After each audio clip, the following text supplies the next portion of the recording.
Well, it's just one of those unintended consequences things, right? Government always does things and it doesn't think about the unintended consequences. And really, if you look back on this, right, the hotel industry drove this, right? So because we're heavily unionized and we're always giving unions more benefits, it became more expensive for hotels to operate, which increased the cost of hotel rooms. And now, if you try and get a hotel room, even at a very average resort here, you're talking $400 or $500 a night. It's crazy just for a hotel room.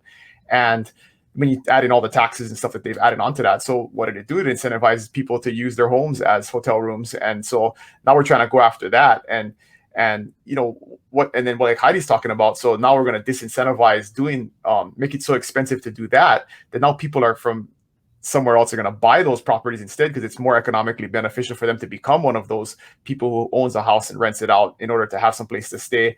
So it just feeds this cycle of unintended consequences, and it never really solves the problem. And we just keep going around and around and around. And at some point, the thing that I worry about macroeconomically in Hawaii is that we will price people out. For many years, we were the only tropical destination that Americans what felt comfortable going to, and that is no longer the case, right? I mean, the world is very safe. I mean, COVID kind of shut that down a little bit, but the world is very safe. You can go to Thailand, you can go to Mexico, you can go to Indonesia, you can go to all kinds of places now.